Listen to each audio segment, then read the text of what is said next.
प्यारे दोस्तों, आज के वैज्ञानिक युग में भी इच्छाधारी नाग नागिनों के प्रति अधिसंख्य लोगों की आस्था में कोई कमी नहीं आई है। लोग उनसे डरते भी हैं और देवता मानकर घरों तथा मंदिरों में उनकी पूजा भी करते हैं। देश भर में किसी न किसी रूप में मनाया जाने वाला नाग पूजा, नाग पंचमी या मणि पूजा का पर्व उन्हीं को समर्पित है। माना जाता है कि पूजा से नागों को प्रसन्न करने से परिवार को सर्पदंश के भय से मुक्ति और आरोग्य का वरदान मिलता है। हिंदुओं के कई देवताओं को नागों का अवतार बताया गया है। दोस्तों, अगर नाग को मार दिया जाए तो उसे आग में जला देना चाहिए, नहीं तो नागिन नाग की आंखों में मारने वाले की तस्वीर देखकर बदला लेती है। भविष्य पुराण सहित दूसरे पुराण और शास्त्रों में भी बताया गया है कि सांप को मारना नहीं चाहिए, इससे बड़ा दोष लगता है और कई जन्मों तक इसकी सजा भुगतनी पड़ती है। इसी तरह की महत्वपूर्ण और ज्ञानवर्धक जानकारी प्राप्त करने के लिए हमारे चैनल समृद्धि को सब्सक्राइब करें और बेल आइकन को प्रेस करें ताकि नई वीडियोस की अपडेट आपको सबसे पहले मिल सके। ऐसे में दोस्तों, तब क्या हुआ जब इच्छाधारी नागिन ने दिया एक बच्चे को जन्म और व्यक्ति की एक गलती के कारण इच्छाधारी नागिन ने उसके साथ जो किया, सुनकर लोगों के होश उड़ गए। तो ऐसे में वीडियो को आगे बढ़ाते हुए कहानी को शुरू करते हैं, लेकिन उससे पहले जो भी भगवान भोले के भक्त हैं वो कमेंट सेक्शन में हर हर महादेव जरूर लिखें ताकि भगवान शिव की कृपा और आशीर्वाद आपके ऊपर और परिवार के ऊपर सदैव बना रहे। दोस्तों, ये चमत्कारी घटना है राजस्थान के एक छोटे से गांव अजासर गांव की। दरअसल ये घटना घटित हुई अजासर गांव के मुखिया और वहां के सबसे धनी इंसान विनोद जी के साथ। विनोद करीब आज से 5 साल पहले एक साधारण एवं गरीब व्यक्ति का जीवन व्यतीत करते आ रहे थे। वो अक्सर जंगल में अपनी बकरियां चराने जाया करते थे। एक दिन बकरी चराते चराते वो जंगल के थोड़ा और अंदर निकल गए। उसी जंगल में एक इच्छाधारी नागिन अपने नाग के साथ एक पेड़ के पास रहा करती थी। वो नागिन गर्भवती थी। शाम का वक्त था और विनोद जब उस पेड़ के पास से गुजरा तो उसे वहां एक तेज चमकती चीज दिखाई दी, परंतु साथ ही वो दोनों नाग नागिन भी वहीं थे। उन्हें देख वो थोड़ा सा डर गया और तुरंत ही वहां से जल्दी से घर की ओर भागा। विनोद इतना घबराया हुआ था कि उस समय तो उसने पीछे मुड़कर तक नहीं देखा, परंतु उस रात उसके ध्यान में वो चीज जो चमक रही थी वो बार बार आ रही थी। वो इतना तो समझ गया था कि वो हो ना हो बहुत ही मूल्यवान चीज थी और अगर वो मुझे मिल गई तो मैं भी धनवान हो जाऊंगा। परंतु सबसे बड़ी मुसीबत थी वो दोनों नाग नागिन। अगले दिन वो वापस जंगल उसी पेड़ वाले स्थान पर गया और कुछ दूर खड़े रहकर छिपकर उस पेड़ के पास रह रहे नाग नागिन को देखने लगा। कुछ देर देखने के बाद उसने ध्यान दिया कि नागिन तो गर्भवती है। वो उस रात घर आकर सोचने लगा कि ये अच्छा मौका होगा जब नागिन अपने बच्चे को जन्म देगी, तभी वो नागमणि चोरी कर लेगा, क्योंकि उस समय नागिन कमजोर होगी, बस नाग को मारना होगा। दोस्तों, कहते हैं कि अगर किसी नाग के मुंह की तरफ गोबर मार दिया जाए तो वो अपना होश खो बैठता है। अब विनोद हर रोज गोबर लेकर उस विशाल पेड़ के पास छुपकर सही मौके का इंतजार करने लगा। एक दिन वो मौका भी आया जब नागिन अपने बच्चे को जन्म देने वाली थी। तभी चुपके से विनोद ने नाग के मुंह पर तेजी से गोबर मारा और फिर एक बड़े पत्थर से नाग को मार डाला। फिर उसने नागिन और उसके बच्चे को भी मार डाला और मणि को उठाकर जल्दी से घर की तरफ निकल पड़ा। परंतु उधर नागिन किसी तरह बच गई थी और बस बेहोश पड़ी थी। जब नागिन को होश आया और उसने अपने बच्चे और पति को मरा देखा तो उसके दुख दर्द का ठिकाना नहीं रहा। वो उस समय गुस्से से पागल होए जा रही थी और उसने विनोद से बदला लेने की ठानी। परंतु मणि चली जाने के कारण वो अपनी शक्तियों का प्रयोग नहीं कर सकती थी, परंतु अभी भी वो अपना रूप तो बदल ही सकती थी। इधर विनोद को जैसे ही मणि मिली उसका पूरा जीवन ही परिवर्तित हो गया।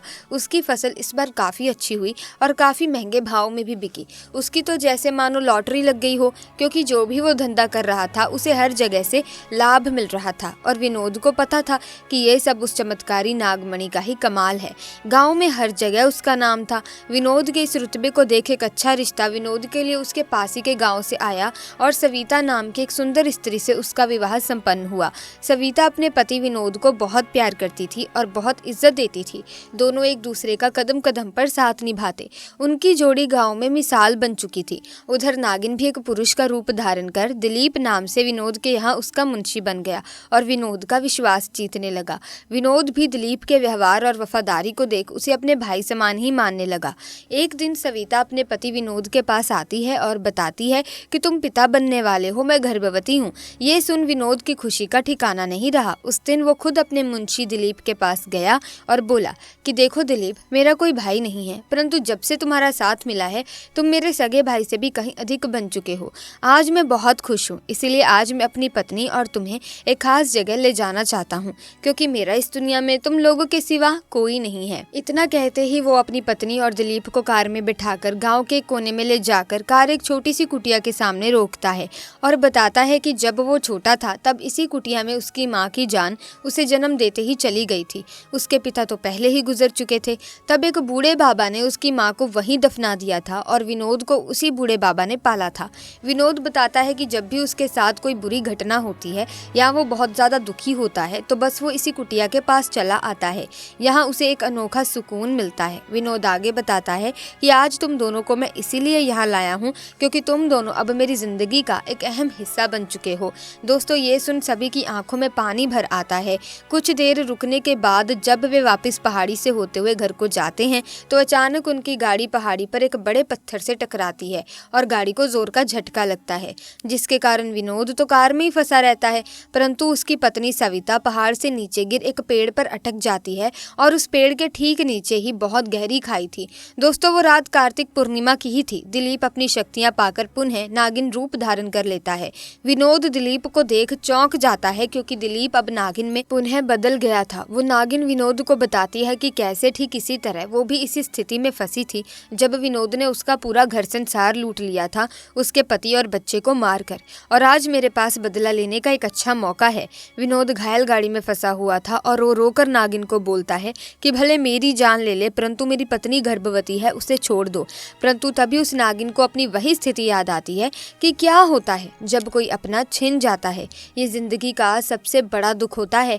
नागिन ने विनोद का उसकी पत्नी के प्रति सच्चा प्यार देख उसे माफ कर दिया और सविता को उस पेड़ से निकाल बचा लिया तथा दोनों को हॉस्पिटल छोड़ खुद वापस जंगल में उसी पेड़ के पास चली गई। जब विनोद हॉस्पिटल से स्वस्थ होकर अपनी पत्नी के साथ घर वापस लौटा तो उसे अपनी गलती का एहसास हुआ और उसने जाना कि उसने कितनी बड़ी गलती करी है।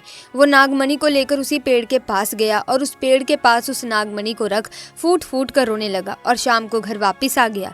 दोस्तों, कभी कभी इंसान लालच में इतनी बड़ी गलती कर बैठता है कि फिर उस गलती को कभी भी ठीक किया ही नहीं जा सकता, बस अंत में पछतावा ही रह जाता है। बड़े बुजुर्गों से आपने सुना भी होगा कि नाग सांप को मारना नहीं चाहिए। नाग को मारने पर उसकी आंख में मारने वाले की तस्वीर छप जाती है। अगर नाग को मार दिया जाए तो उसे आग में जला देना चाहिए, नहीं तो नागिन नाग की आंख में मारने वाले की तस्वीर देखकर बदला लेती है। भविष्य पुराण सहित दूसरे पुराण और शास्त्रों में भी बताया गया है कि सांप को नहीं मारना चाहिए, इससे बड़ा दोष लगता है और कई जन्मों तक इसकी सजा भुगतनी पड़ती है। सो दोस्तों, मुझे उम्मीद है कि ये घटना आपको काफ़ी इंटरेस्टिंग लगी होगी। अगर हाँ तो आप इस वीडियो को लाइक करें, शेयर करें, चैनल को सब्सक्राइब करके बेल आइकन को प्रेस करें ताकि नए वीडियोस की अपडेट आपको मिलती रहे। आपका बहुत बहुत धन्यवाद।